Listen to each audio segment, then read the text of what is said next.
Now, over the next hour, I'm going to talk to you about Reverend Ike's 10 Commandments of Money. You heard about the other 10. They've all been broken.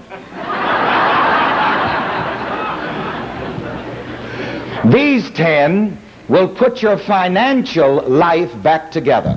But just before I go into Reverend Ike's 10 Commandments of Money, I want to clear the air. I want to get all of the hypocrisy about money out of the way first. Because there's one thing about money. Money cannot stand hypocrites. And we have to get rid of money hypocrisy first of all. So those of you who are here and you are ready for the magnetism of money, I want you to stand up and say as loudly as you can, I like money and I don't care who knows it. Woo! Now, don't sit down yet. We want to scare the hypocrisy of money out of here. Now, I'm going to have you say, I like money and I don't care who knows it, and I want you to be sassy about it. Maybe when you were kids, you remember we were told, put your hands on your hip and let your backbone slip. I want you to be sassy about this.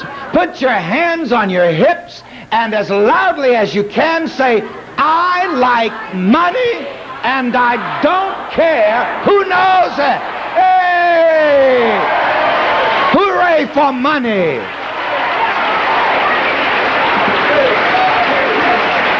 All right, you may be seated. Now, I'm talking about Reverend Ike's 10 Commandments of Money. Moses had his written on tablets of stone. I have Reverend Ike's 10 Commandments of Money written on cardboard. But you are to write them in your heart, in your subconscious mind, and they will work for you.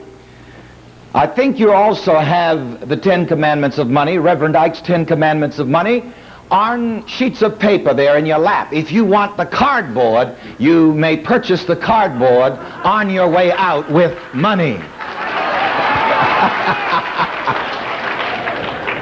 Now, let's get to work right away, because these 10 Commandments of Money, Reverend Ike's 10 Commandments of Money, represent 10 attitudes about money, which will magnetize your mind for money, because it is your mind which is a magnet.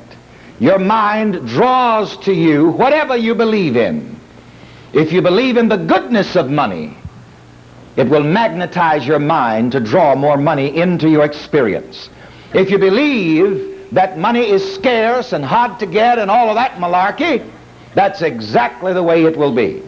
So now let us look at Reverend Ike's first commandment of money. And it is, thou shalt not think that money is evil. That is the first commandment of money.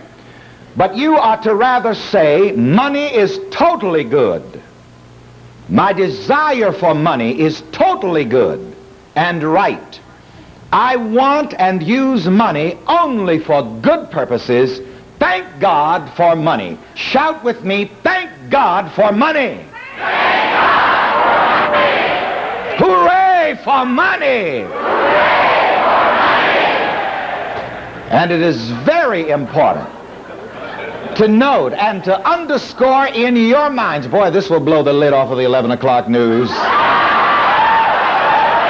The 11 o'clock news has never had such good news.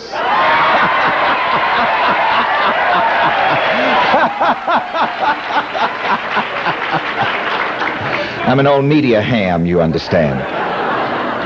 It is important that we observe the first commandment of money. Thou shalt not think that money is evil.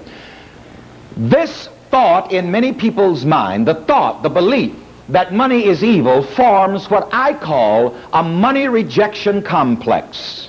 A negative attitude about money that actually repels money from you and kicks money away from you.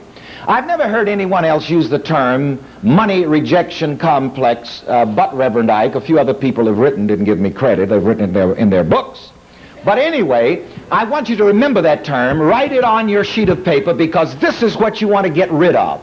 You want to beware of a money rejection complex, and you want to develop a money attraction complex. So let me hear you say money attraction complex. Money attraction complex. Again. Money attraction complex. Once again. Money attraction complex. But ladies and gentlemen, if there is the slightest feeling, if there is the slightest belief, if there is the slightest suspicion in your mind that money is evil, that money is dirty, then this will form a money rejection complex in your subconscious mind and will give you money trouble, even if you have a lot of money. And somehow or the other you feel or suspect that money is evil. It will give you money problems.